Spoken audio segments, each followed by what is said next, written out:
قمة من قمم دور ال 16 من دوري ابطال اوروبا اللي مستنيانا هو ماتش باريس سان جيرمان وليفربول. ويا محلى روجيتات رمضان وماتشات رمضان يا صديقي العزيز. طبعا بمناسبة رمضان كل سنة وانتم طيبين يا جدعان، بمناسبة رمضان الكريم. فمن غير كلام كتير، لايك واشتراك حلوين منك كده عشان يوصلك كل جديد، ويلا بينا نشغل الشغل.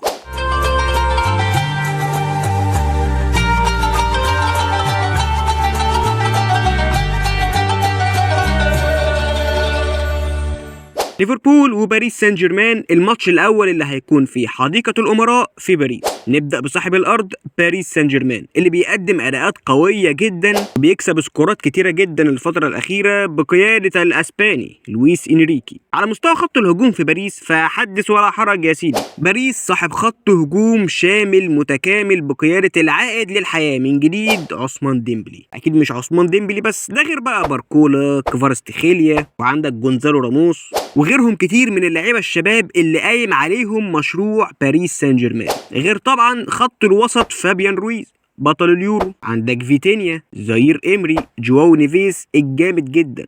كل دي عناصر قوة في باريس. طب ايه يا عم، هو باريس متكامل للدرجة دي؟ ما عندوش ثغرات، ما عندوش نقط ضعف، ما عندوش اي حاجة ثغرات تدخل منها جوان خالص فيه؟ لا يا عم، انت ما تستنى، بس استنى عليا. انت لو تصبر هقولك. بس ايه، افكرك باللايك والسبسكرايب الحلوين منك كده، ويلا بينا نكمل. خط دفاع باريس ما فيهوش حد بيدافع تقريبا غير ماركينيوس، وفي برضه المدافع البرازيلي بيرالدو، وعندك اشرف حكيمي اللي واخد حريه كامله في ارض الملعب، بيزيد زيادات كتيره جدا، ممكن تلاقيه واقف في ال 18 وبيجيب جون عادي جدا. الناحيه الثانيه نونو مينديز الباك الشمال، فهو ادواره الهجوميه بتفوق ادواره الدفاعيه، يعني هو هجومي اكتر منه دفاعي. ولو لاحظت يا صديقي ان الفريق اغلبه بينتمي للفئه الهجوميه، وده اللي مخلي باريس سان جيرمان في المركز الثاني من حيث حده وقوه الضغط. طب ده فين، في دوري الابطال ولا في الدوري الاسباني؟ لا، في الدوريات الخمسه الكبرى هتلاقيه في المركز الثاني بعد طبعا برشلونه هانز فليك. الناحيه الثانيه بقى الريدز ليفربول، اللي نقدر نقول من دلوقتي مبروك يا عم ارني سلوت، انت حسمت الدوري اكلينيكيا.